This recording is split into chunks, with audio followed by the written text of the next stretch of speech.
Hello વિદ્યાર્થી મિત્રો, very good morning to all of you. Shri કન્યા પ્રાથમિક વિદ્યાલય કાલાવડ ઈ લર્નિંગ એપ્લિકેશનમાં આપ સૌનું હાર્દિક સ્વાગત છે. આજે આપણે ભણીશું વિષય વિજ્ઞાન ધોરણ 8 સેમેસ્ટર 2. એની અંદર ચેપ્ટર નંબર 10. ચેપ્ટરનું નામ શું છે તો કે તરુણાવસ્થા તરફ. હવે આપણે આગળના લેક્ચરની અંદર આપણો ટોપિક નંબર 10.3 છે એ જોયો તો જે વિડીયો લેક્ચરની અંદર છે મેં બે ટોપિક કરાવેલા છે, ટોપિક નંબર 10.3 અને 10.4. તો અહીંયા તમે ખાલી ઓવરવ્યુ એ જોઈ લ્યો કે ગૌણ જાતીય લક્ષણો, બરાબર, એની અંદર આપણે અલગ અલગ લક્ષણોનો અભ્યાસ કરી ગયા હતા, જે વિડીયો લેક્ચરની અંદર સરસ રીતે તમને કરાવવામાં આવેલું છે.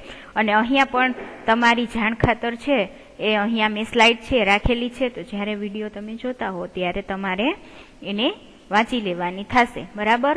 ગૌણ જાતીય લક્ષણોની અંદર છોકરાઓની અંદર આપણે જોયું કે ચહેરા પર વાળ ઉગવા લાગે, દાઢી મૂછ આવવા લાગે, બરાબર. એવી રીતે છોકરીઓની છાતીનો ભાગ છે એ વધવા લાગે, એવી રીતે જાંઘની ઉપરની તરફ અને પ્યુબિક વિસ્તારમાં પણ વાળ ઉગવા લાગે છે. ત્યાર પછી નેક્સ્ટ પોઈન્ટ જોયો તો કે બૂઝો છે અને પહેલી છે, બરાબર, એ બંને જાણવા માંગે છે કે યૌવનારંભમાં થતા આ બદલાવની શરૂઆત છે એ કોના દ્વારા થાય છે, કે યૌવનારંભની અંદર છોકરા અને છોકરીઓની અંદર બદલાવ આવે છે એની શરૂઆત કોના દ્વારા થાય છે એ પણ આપણે જોયું હતું, બરાબર, કે એ શેના દ્વારા થાય છે તો કે અંતઃસ્ત્રાવો દ્વારા, બરાબર. તો આ તરુણાવસ્થાની અંદર જે પણ કાંઈ ચેન્જીસ જોવા મળે છે એ બધા શેના દ્વારા થાય છે તો કે અંતઃસ્ત્રાવો દ્વારા. અંતઃસ્ત્રાવ શું છે તો કે એક રાસાયણિક પદાર્થ છે, બરાબર, કેમિકલ કમ્પોનન્ટ છે જે અંતઃસ્ત્રાવી ગ્રંથિઓ દ્વારા સ્ત્રવિત થાય. એનો સ્ત્રાવ ક્યાં થાય તો કે ડાયરેક્ટ રુધિરની અંદર. શા માટે? કારણ કે અંતઃસ્ત્રાવી ગ્રંથિઓ છે એ કેવી છે તો કે નલિકા વિહીન ગ્રંથિઓ છે, એટલા માટે એ જે અંતઃસ્ત્રાવનો સ્ત્રાવ કરે એ ડાયરેક્ટ બ્લડની અંદર જાય, ત્યાંથી તે જે એનો ટાર્ગેટ પોઈન્ટ હોય એટલે કે લક્ષ્યાંક સ્થળ હોય ત્યાં સુધી પહોંચે અને ત્યાં જઈને એ રિએક્ટ કરે. એટલા માટે આપણા શરીરની અંદર અલગ અલગ પ્રકારના બદલાવો જોવા મળે છે. ત્યાર પછી આપણે 10.4 ટોપિક જોયો તો કે પ્રજનની કાર્યોની શરૂઆત કરવામાં અંતઃસ્ત્રાવોનો ફાળો, કે અલગ અલગ પ્રકારના અંતઃસ્ત્રાવો છે એનો સ્ત્રાવ થાય છે, જેના લીધે પ્રજનન કરવા માટે અલગ અલગ પ્રકારની જે ક્ષમતા છે એ મનુષ્યની અંદર છે એ જોવા મળે છે, બરાબર. એની અંદર સૌ પ્રથમ જોયું હતું કે પિટ્યુટરી ગ્રંથિ છે કે જે કઈ છે તો આપણે પેલા લેક્ચરમાં જોઈ ગયા હતા કે માસ્ટર ગ્લેન્ડ છે એ પિટ્યુટરી ગ્રંથિ છે કે જે બધી બીજી ગ્રંથિઓ છે એનો કંટ્રોલ છે એના દ્વારા થાય છે. એ નર અને માદાની અંદર ટેસ્ટોસ્ટેરોન અને ઇસ્ટ્રોજન નામના જે સેક્સ હોર્મોન છે એનો સ્ત્રાવ કરે છે અને એના દ્વારા પ્રજનનની કાર્ય, બધી અલગ અલગ પ્રકારના કાર્યો મનુષ્યની અંદર થતા હોય છે. એના વિશે પણ આપણે અભ્યાસ કરી ગયા, બરાબર. ત્યારબાદ લાસ્ટમાં આપણે જોયું હતું કે પિટ્યુટરી ગ્રંથિમાંથી સ્ત્રાવિત અંતઃસ્ત્રાવ પ્રજનન અંગોને ટેસ્ટોસ્ટેરોન નરની અંદર તથા ઇસ્ટ્રોજન માદાની અંદર ઉત્પન્ન કરવા માટે પ્રેરિત કરે છે. કોણ તો કે પિટ્યુટરી ગ્રંથિ. હવે ઈ જે અંતઃસ્ત્રાવ સ્ત્રવિત કરવા પ્રેરણા આપે એ ડાયરેક્ટ જે અંતઃસ્ત્રાવ છે એ શુક્રપિંડમાં નરની અંદર શું કયો અંતઃસ્ત્રાવ ઉત્પન્ન થશે તો કે ટેસ્ટોસ્ટેરોન, બરાબર. અને માદાની અંદર અંડપિંડની અંદર કયો અંતઃસ્ત્રાવ મુક્ત થશે તો કે ઇસ્ટ્રોજન. એ બંને ઉત્પન્ન કરવા માટે પ્રેરણા આપે છે. કોણ તો કે પિટ્યુટરી ગ્રંથિ. હવે એ અંતઃસ્ત્રાવ જે છે એ ક્યાં મુક્ત થશે તો કે એ અંતઃસ્ત્રાવ રુધિર પ્રવાહમાં મુક્ત થાય છે, બરાબર. રુધિરની અંદર એ અંતઃસ્ત્રાવ ઠલવાય છે તથા શરીરના વિભિન્ન ભાગો સુધી, એટલે કે શરીરના અલગ અલગ ભાગો સુધી છે એ પહોંચે છે અને યૌવનારંભ દરમિયાન શરીરમાં પરિવર્તનોને ઉત્તેજિત કરે છે. એટલે આપણે અલગ અલગ પ્રકારના જે પરિવર્તનો જોયા કે વાળ ઉગવા, બરાબર, દાઢી મૂછ આવવી, પ્યુબિક વિસ્તારમાં વાળ ઉગવા, જાંઘ ઉપર વાળ ઉગવા, છાતીનો વિકાસ થવો, એ બધા અલગ અલગ પ્રકારના જે ચેન્જીસ છે શરીરની અંદર જોવા મળે છે. તો અહીંયા સુધી આપણે વિડીયો લેક્ચરની અંદર જોયું હતું. તો ત્યાર પછી આપણે નેક્સ્ટ પોઈન્ટ જોઈએ કે પહેલી અને બૂજો હવે સમજી ગયા કે યૌવનારંભ છે એ વ્યક્તિના પ્રજનન અવધિનો પ્રારંભ છે.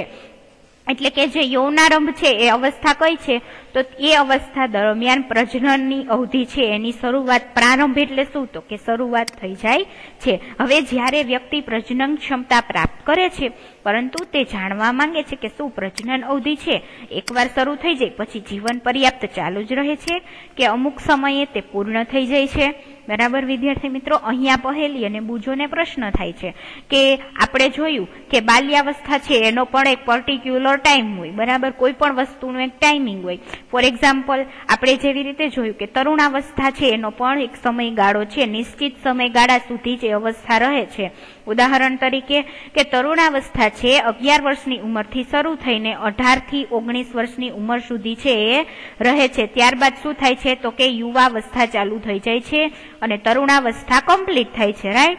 एवी ज रीते अहींया पहेली अने बूझो जाणवा मांगे छे के प्रजनन अवधिनो प्रारंभ छे ए तरुणावस्थानी अंदर तो थई जाय छे, परंतु शुं लाइफ टाइम छे आ काळ चालू ज रहे छे के एनो पण कोई टाइम लिमिट छे के नहीं, बराबर।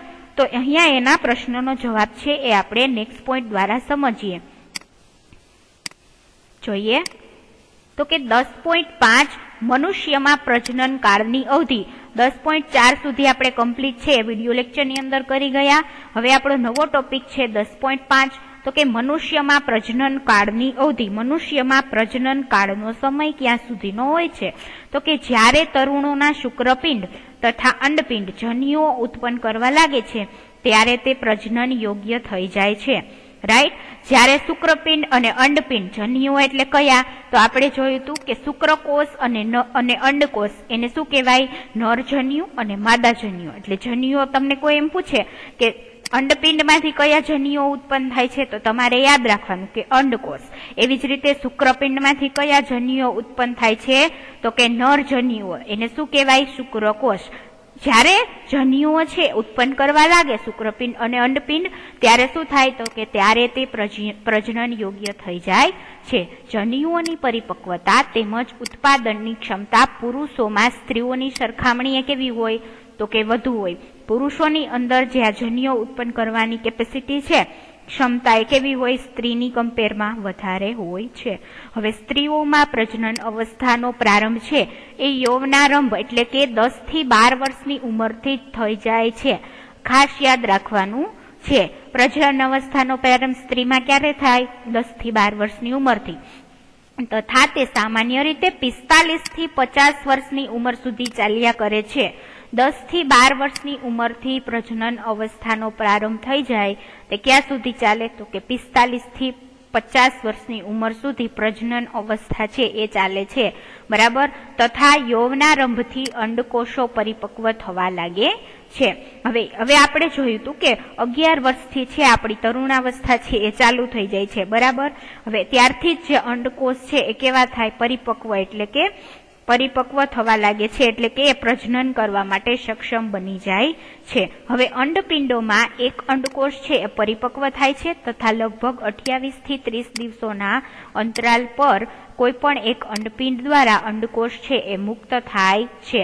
हवे आपणे मादा प्रजनन अंगनी तमे आकृति छे चेप्टर आगळना चेप्टर नंबर 9 मां जोई गया छो, एनी अंदर एक जोड़ अंडपिंड आवेलुं होय, बराबर। हवे दर वखते 28 થી 30 दिवसनी जे पीरियड साइकल छे एमां एक वखते डाबी बाजुना अंडपिंडमांथी अंडकोष मुक्त थाय छे, ज्यारे बीजा मंथनी अंदर जमणी बाजुना अंडपिंडमांथी एक अंडकोष छे ए मुक्त थाय छे, बराबर। केटला समयगाळा दरमियान तो के 28 થી 30 दिवसना अंतराल एटले केटला समयगाळा द्वारा। हवे आ समयमां गर्भाशयनी दीवाल केवी थई जाय छे तो के जाडी थई जाय छे, जेनाथी ते अंडकोषना मुक्त थया बाद युग्मनजने ग्रहण करी शके, जेना फळ स्वरूपे गर्भधारण थाय छे, बराबर। हवे 28 થી 30 दिवसनो समयगाळो कम्प्लीट थाय एटले अंडकोषनुं शुं थाय छे तो के ए अंडपिंडमांथी छे ए मुक्त थई जाय छे अने ए दरमियान गर्भाशयनी दीवाल जाडी थई जाय छे। शा माटे?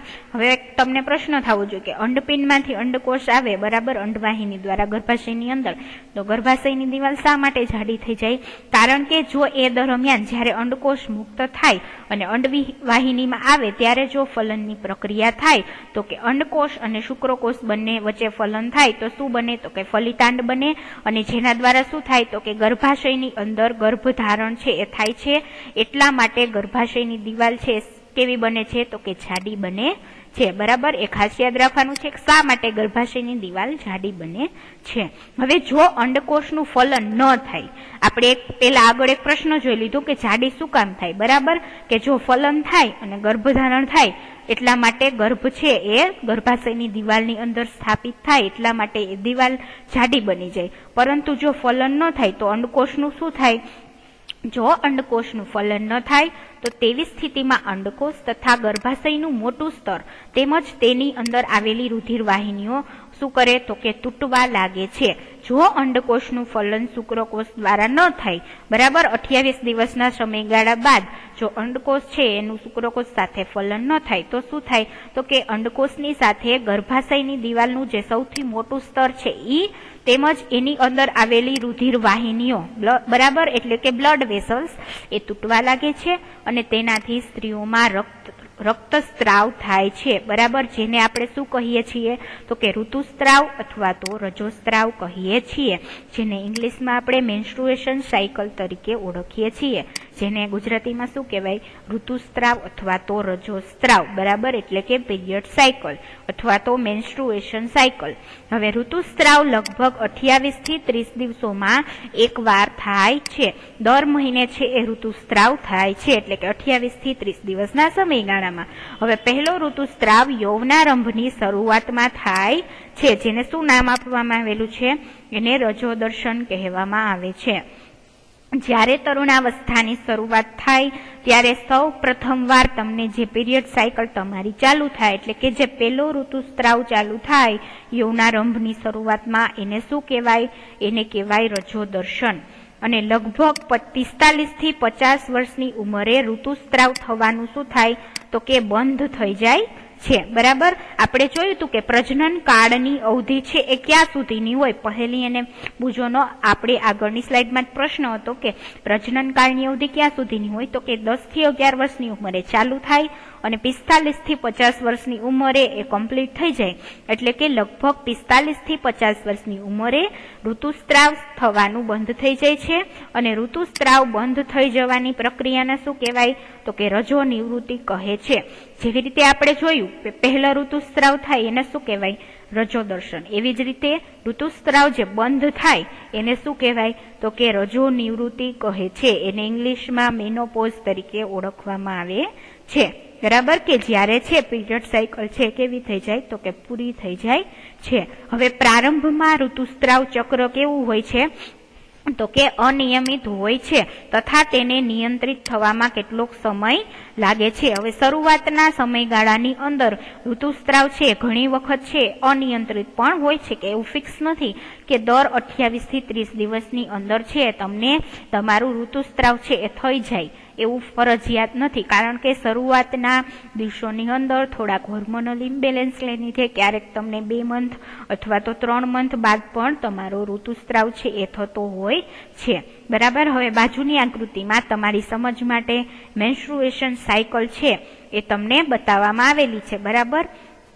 એટલે કે ઋતુચક્ર કે દર 28 થી 30 દિવસની અંદર અંડપિંડની અંદર છે અંડકોષ છે નવો બને છે અને 28 અને 30 દિવસના સમયગાળા દરમિયાન એનું શું થાય છે? તો કે એ અંડપિંડમાંથી મુક્ત થાય છે અને તમને ઋતુસ્ત્રાવ છે એ આવે છે. હવે આ રેડ કલરનો જે પોર્શન છે એ શું છે? તો કે 1 થી લઈને 7 દિવસ સુધી શું ચાલે છે? તો કે ઋતુસ્ત્રાવ છે એ ચાલે છે, જેની અંદર શું થાય છે? તો કે અંડકોષ છે એ સંપૂર્ણપણે તૂટે છે અને એની સાથે સાથે ગર્ભાશયની જે જાડી દિવાલ આવેલી છે ઈ અને એની અંદર આવેલી રુધિર વાહિનીઓ એ બધું શું થાય છે?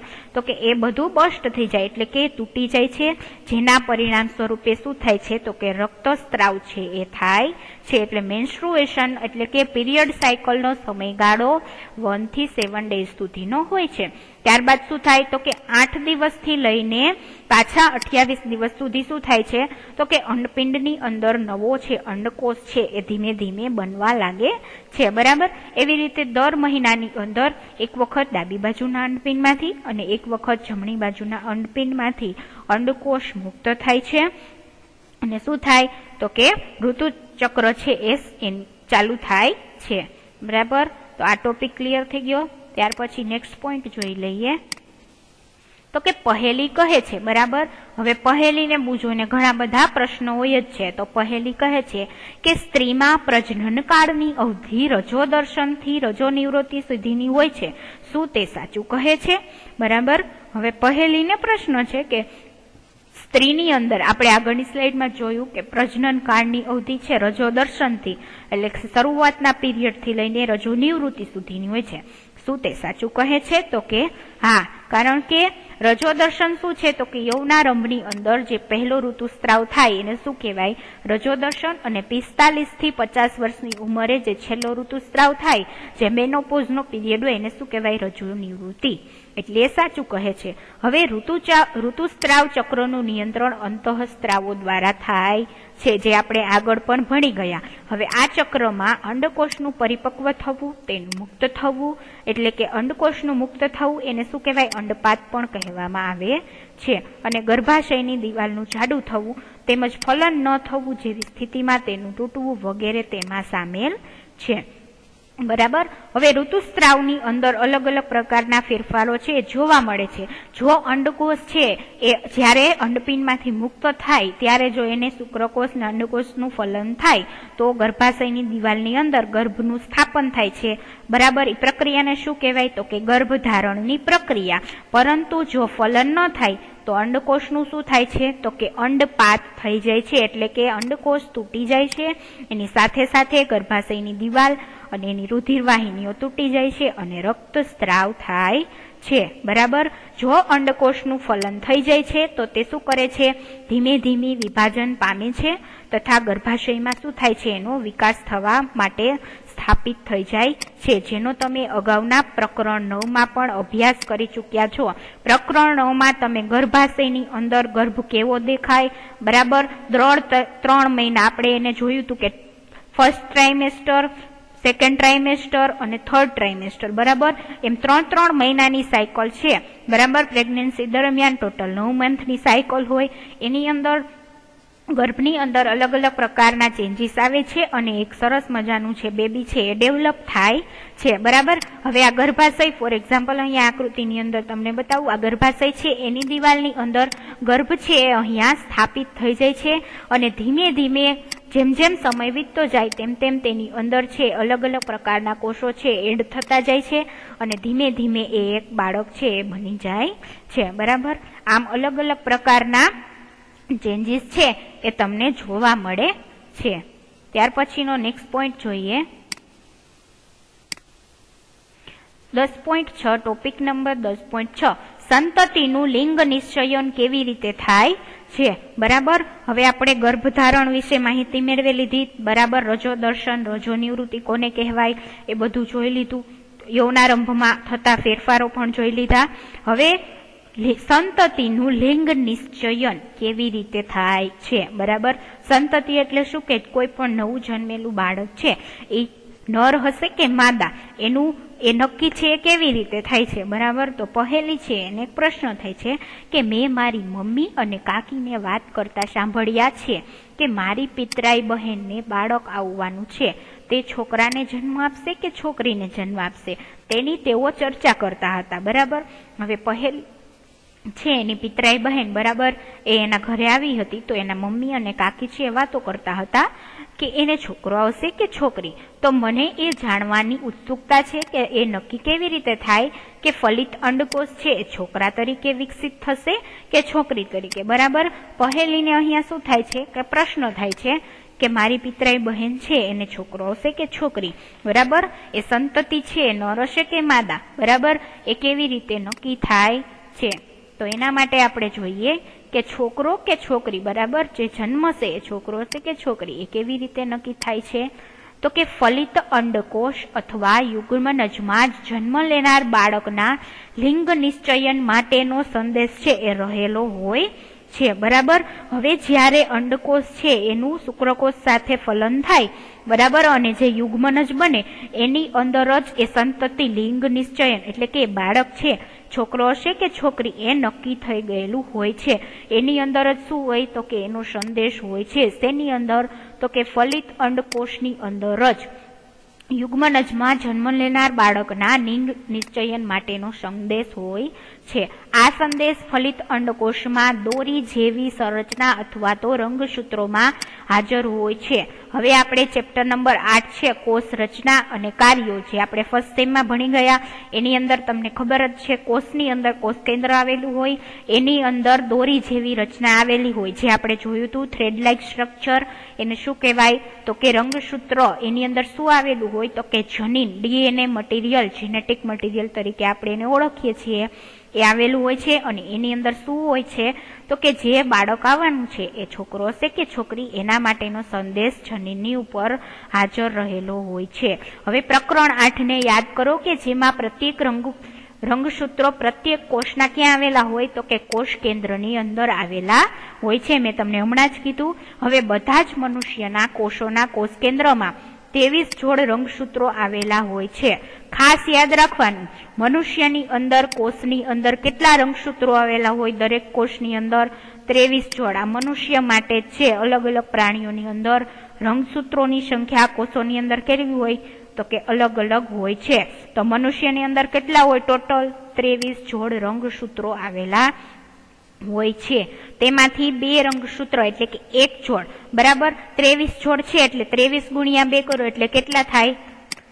46, બરાબર. એટલે ટોટલ 46 રંગસૂત્રો આવેલા હોય. એમાંથી 23 જોડમાંથી 1 જોડ, બરાબર. એટલે કે 1 જોડ રંગસૂત્રો કેવા હોય તો કે એ લિંગી રંગસૂત્ર હોય છે, જેને તમે X તેમજ Y રંગસૂત્રો કહેવામાં આવે છે. લિંગી પ્રજનન અને અલિંગી પ્રજનન જોયું હતું. એની અંદર તમને યાદ હશે કે લિંગી પ્રજનન કોને કહેવાય તો કે જેની અંદર નર અને માદા બંને જનીઓનો ઉપયોગ થઈને ફલન થતું હોય એને શું કહેવાય? લિંગી પ્રજનન. એવી રીતે લિંગી રંગસૂત્રો કોને કહેવાય તો કે જેની અંદર X તેમજ Y રંગસૂત્ર બંને રંગસૂત્ર આવેલા હોય એને લિંગી રંગસૂત્ર કહેવાય. મનુષ્યની અંદર ટોટલ 23 જોડ રંગસૂત્ર આવેલા છે. તેમાંથી 1 જોડ રંગસૂત્ર એટલે કે 2 રંગસૂત્ર છે એ લિંગી છે, જેને આપણે X તેમજ Y કહીએ છીએ. હવે સ્ત્રીઓમાં 2 રંગસૂત્રો, સ્ત્રીઓની અંદર 2 X રંગસૂત્રો આવેલા હોય છે, જ્યારે પુરુષમાં એક X રંગસૂત્ર તથા એક Y રંગસૂત્ર છે એ આવેલું હોય છે. હવે જનન કોષો એટલે કયા કોષો તો કે શુક્રકોષ અને અંડકોષમાં રંગસૂત્રોની 1 જોડ છે એ હોય છે. હવે અફલિત અંડકોષમાં હંમેશા એક X રંગસૂત્ર આવેલું હોય છે, પરંતુ શુક્રકોષો છે એમાં 2 પ્રકારના હોય છે, જેમાંથી એક પ્રકારના શુક્રકોષમાં X રંગસૂત્ર તેમજ બીજા પ્રકારના શુક્રકોષમાં Y રંગસૂત્ર છે એ આવેલું હોય છે. હવે તમારી સમજ માટે તમે બાજુની આકૃતિમાં જોઈ શકો છો કે મનુષ્યની અંદર મેલ અને ફિમેલની અંદર ટોટલ કેટલા રંગસૂત્રોની જોડ હોય તો કે 23 જોડ રંગસૂત્ર છે આવેલા હોય છે. બાકીની જે 22 જોડ રંગસૂત્ર છે એ કેવા છે તો કે અલિંગી છે, એટલે કે એ મેલ અને ફિમેલની અંદર સેમ હોય છે. પરંતુ જે લાસ્ટ જોડી છે, બરાબર, 23મી જોડી, એની અંદર પુરુષ અને સ્ત્રીની અંદર અલગ અલગ પ્રકારના એટલે કે લિંગી રંગસૂત્રો આવેલા હોય છે. એમાં મેલની અંદર એટલે કે પુરુષની અંદર એક X અને એક Y નામનું રંગસૂત્ર આવેલું હોય છે, જે તમે આકૃતિની અંદર ક્લિયરલી જોઈ શકો છો. જ્યારે ફિમેલની અંદર 23મી જોડ જે રંગસૂત્ર છે, છેલ્લી જોડ, એની અંદર કયા કયા રંગસૂત્રો આવેલા હોય તો કે XX. એ ખાસ યાદ રાખવાનું, મેલની અંદર કયા હોય? લાસ્ટ જોડની અંદર 23મી જોડની અંદર XY, અને ફિમેલની અંદર કયા હોય તો કે XX જોડ રંગસૂત્ર છે એ આવેલા હોય છે. અને એના દ્વારા શું થાય છે તો કે સંતતિનું લિંગ નિશ્ચયન છે એ થાય છે, બરાબર. તો આ તમારે ખાસ યાદ રાખવાનું છે.